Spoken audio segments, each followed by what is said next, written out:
Soma Visión, Motivación y Desarrollo MID presenta en el programa Respuestas a preguntas que incomodan, con el Dr. Yatensi Bonilla, con el tema La cremación y la resurrección de los muertos, parte 1. Amigos y amigas, bienvenidos y bienvenidas a su programa Respuestas a preguntas que incomodan con el pastor Yatensi Bonilla. Bienvenido, Yatensi, ¿cómo estás? Muy bien, Gabriel, disfrutando de las bendiciones de Dios que siempre da a sus hijos. Así y es. Contento, siempre contento. Así es. Terminamos el programa anterior con lo que era una serie respecto a la Reforma Protestante del siglo XVI con grandes reformadores. Preguntas que los televidentes y la audiencia nos envía a través del email o a través también del celular en el Mensajea. Cambiamos radicalmente de tema porque la pregunta que vamos a responder hoy en dos programas, ¿verdad, Yatensi? Tiene que ver con una inquietud que nos envió una persona y es una pregunta muy interesante que, por cierto, una vez me la hicieron a mí como pastor, uno de mis feligreses, Yatensi. Esta persona que nos envió la pregunta nos decía, ¿qué es la cremación? ¿Es bíblica la cremación? ¿Permite la Biblia quemar uno a sus muertos en vez de enterrarlo? Y esto está ligado con la segunda pregunta, que realmente es una. Y si quemamos a los muertos, o sea, les cremamos, ¿cómo haremos para la resurrección final de los muertos? Así que el tema de hoy es la cremación y la resurrección de los muertos. Pastor. Mire, Gabriel, sobre esto hay mucho que decir. Y para eso hemos pensado ser ordenados en la exposición del tema. Y en el primer programa vamos a hacer un abordaje histórico de cómo el Antiguo Testamento heredó el concepto de que a los muertos no se les pueden cremar o quemar. Uh-huh. Y es cierto, el Antiguo Testamento, en el Pentateuco, se habla de la no cremación o quemar a los difuntos. De ahí entonces que algunas personas o cristianos dicen que la Biblia prohíbe quemar los muertos. Sí, pero no así el Nuevo Testamento. Hay otro enfoque teológico sobre ese tema en el Nuevo Testamento y otro enfoque sobre el tema de la resurrección de muertos. Entonces, sobre estos dos temas vamos a dar un abordaje histórico. Ahora, la influencia de otras culturas en el Antiguo Testamento es bien notorio. Es cierto que el Antiguo Testamento prohíbe la cremación, pero el Nuevo no directamente, porque el Nuevo Testamento tiene otro concepto de resurrección y de cuerpo glorificado. Lo que tú estás diciendo, Yatensi, para que nuestros amigos entiendan, es que otras culturas, otros pueblos del Medio Oriente, me imagino, influyeron en la teología o pensamiento hebreo para escribir respecto a no cremar. Es decir, que el tema de cremar los muertos es algo antiguo. Es muy antiguo. No pertenece a los israelitas. No. Ellos lo adoptan. Pertenecen a otros pueblos mucho más antiguos que los judíos propiamente. Uh-huh. Un tema muy interesante, ¿no? Creo que más de alguna vez nos hemos preguntado, y Yatensi, quizás tú no, una vez muerto, ¿qué harán con mi cuerpo? ¿Me enterrarán? ¿Me cremarán? ¿Lanzarán mi cuerpo al mar? ¿Qué va a pasar, no? ¿Es lo suficientemente poderoso el Señor para, si es que creman mi cuerpo, si queman mi cuerpo, ¿no? Juntar las cenizas, ¿cómo va a ser todo esto? Pero como dice el pastor Yatensi, tenemos que abordar esto en forma metodológica. Hoy estaremos abordando lo que es la parte histórica, o sea, ¿de dónde viene la tradición de cremar o quemar a los muertos? ¿Sí? Una aclaración, Gabriel, por motivos de interpretación de la Biblia. No podemos hacer doctrina del Antiguo Testamento sin consultar con el Nuevo. Ajá. Si nosotros fuéramos judíos puros, está bien hacer doctrina solamente del Antiguo Testamento, porque los judíos no creen en el Nuevo. Correcto. Pero como somos cristianos, nuestra autoridad mayor es el Nuevo. Entonces, no es correcto que un cristiano que cree en la última revelación que es Jesucristo en el Nuevo Testamento, solamente haga doctrina del Antiguo sin consultar con el Nuevo. ¿Así hayan versículos en el Antiguo Testamento? Exactamente. Mire, hay temas del Antiguo Testamento que ya no se usan en el Nuevo. Costumbres del Antiguo que ya no se usan como costumbres del Nuevo. Un ejemplo, la poligamia oriental. Ajá. El Antiguo Testamento sí habla de la poligamia, donde David, Salomón, Abraham, Jacob tuvieron hijos con varias mujeres y no fue pecado adulterio. Ya para el Nuevo eso es pecado. Uh-huh. Y también otros temas. O sea, hay que ver que hay temas del Antiguo que ya no son consistentes en el Nuevo. Y uno de esos, la cremación. Correcto. Qué interesante, ¿no? Y me queda esto en la mente, Yatensi, ¿no? No podemos hacer doctrina, ¿ya?, de unos versículos del Antiguo Testamento sin consultar o que esto esté en diálogo, ¿verdad?, con el Nuevo Testamento. Eso nos debe quedar muy claro. Comencemos entonces con la parte histórica. Tú mencionaste, Yatensi, de que otros pueblos o naciones influyeron en Israel en el concepto de la cremación. Sí. Hay 4 grandes culturas que influenciaron en la teología judía de no quemar a los cadáveres. Un ejemplo, primero la cultura babilónica. ¿Estos influyeron en no quemar o en quemar? No, en no quemar. Aclaración, muy bien. En rechazo a la cremación. Okay. Primero la cultura babilónica, que representa la literatura sumeria acadia en la Mesopotamia, al norte de Israel. Segundo, también la cultura siria, parte de la Mesopotamia antigua, de la literatura sumeria acadia. Y tercera cultura, muy importante, la cultura egipcia.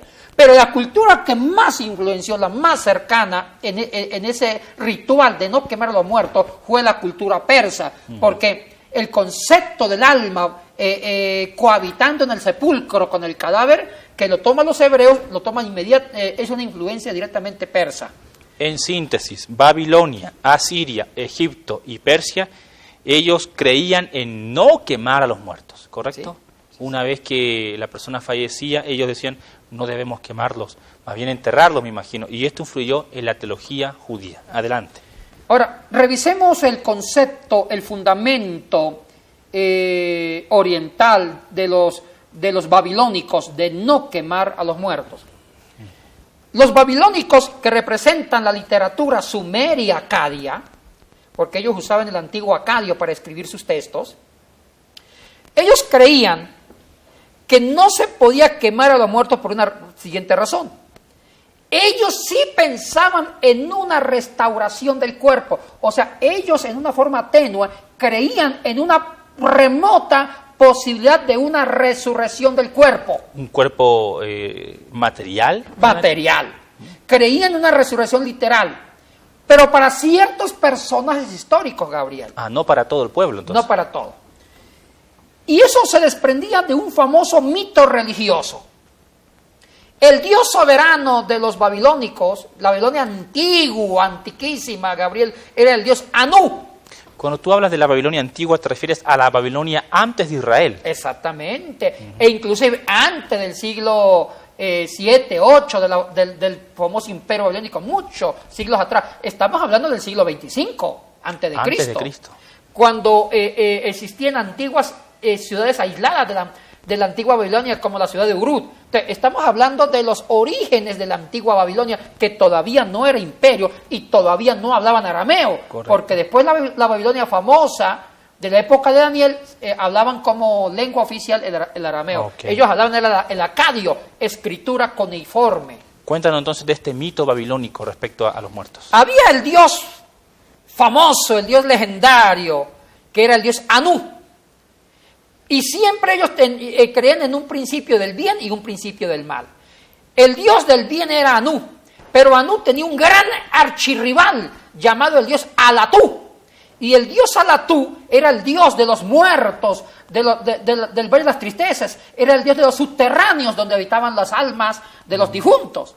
Entonces, cuando se moría alguien, esa alma se iba a los subterráneos, los laberintos, para encontrar la salida. ¿Con el dios? Alatú. Alatú. Uh-huh. Y resulta que el alma tenía un objetivo: regresar al cuerpo. Entonces el alma luchaba por atravesar los mares de las tinieblas. ¿Era como un peregrinaje? Un peregrinaje. Como un purgatorio, vamos a hacer. No tan, de pronto sí. Quizás hasta el principio ahí, ¿no? Exactamente. Entonces el alma tenía que salir de esa isla, pero tenía que atravesar un océano, aguas de muerte, y tenía que llegar a la isla de los bienaventurados. Nadie podía atravesar, solamente un hombre logró hacer esa odisea, el famoso Unatapistin. Esto es la mitología babilónica. Babilónica. Encontramos algo en el Gilgamesh, que es la literatura que representa estos mitos. Gilgamesh, que fue escrito que es literatura sumeria acadia, escrito en acadio. Entonces, si un alma lograba atravesar las turbulentas aguas de la muerte, y llegar a la isla de los bienaventurados, podía recuperar el cuerpo, podía revivir. Pero Alatú con sus demonios los encerraba, les hacía imposible esa travesía. Solamente 1, según la mitología babilónica, pudo resucitar. Unapistim, el que fue el patriarca del diluvio, según la literatura sumeria acadia. Entonces, el hecho de no quemar a los muertos era una esperanza tenue, pero esperanza a fin a cabo, de que podía ese cuerpo resucitar, atravesar, si lograba superar la guardia que Alatú montaba a esa alma. Qué interesante. Entonces, para los babilónicos antiguos no valía quemar a los muertos porque le estaba como truncando la posibilidad remota de poder atravesar el valle, el mar y volver a recuperar su cuerpo. De ahí la importancia, entonces. Sí. Y mire que realmente hay una influencia de la literatura sumeria acadia en los 11 primeros capítulos de Génesis. Porque yo he escuchado también entre cristianos decir esto, ¿cómo vamos a quemar a los muertos? Después va a ser imposible la resurrección final o cuando Cristo nos resucite porque estamos hechos ceniza, estamos hechos polvo. Tiene mucho que ver con esta cultura babilónica, Yatense. Claro.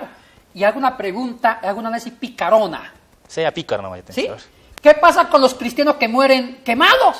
¿En un accidente? En un incendio. Un incendio. Los cristianos que mueren quemados en un incendio en un avión.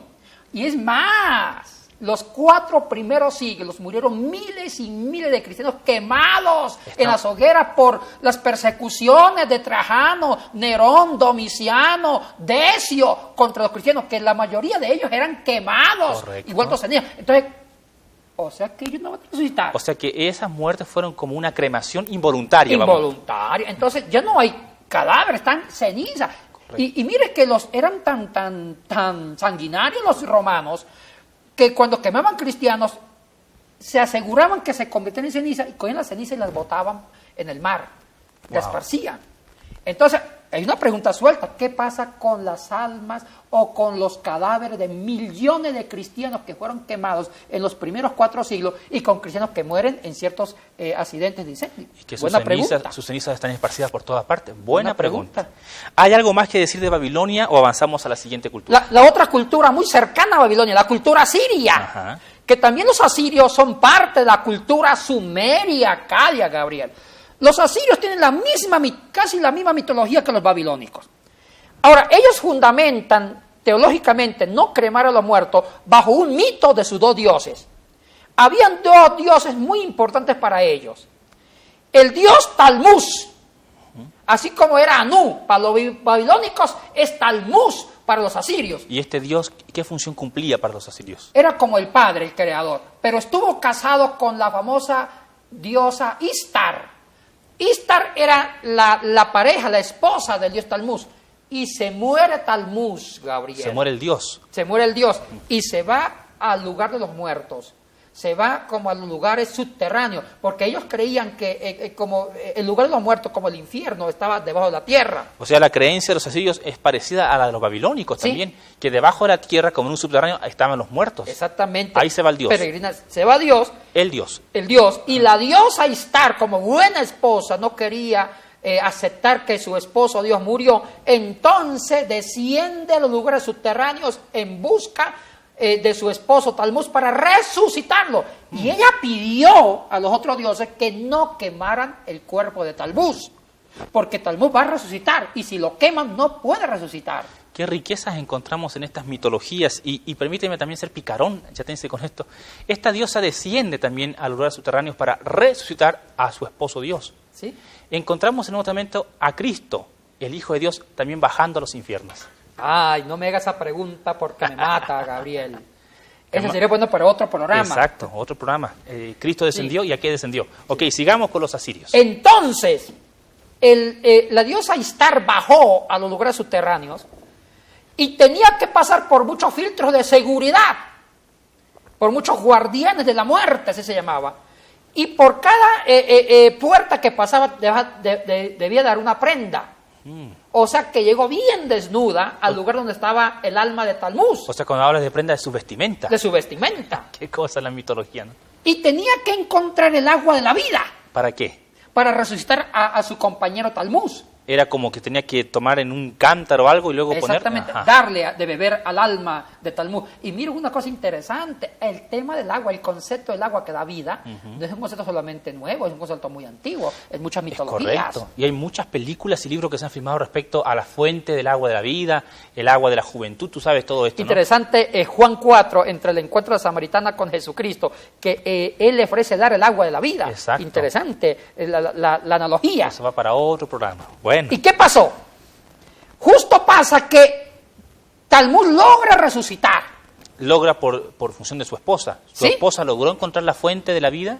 Exactamente, y resucitó. Pero aquí hay un problema mítico muy importante sobre la fertilidad. Ese mito de la muerte de Talmud y resucita está ligado con el tema de la creencia de la fertilidad.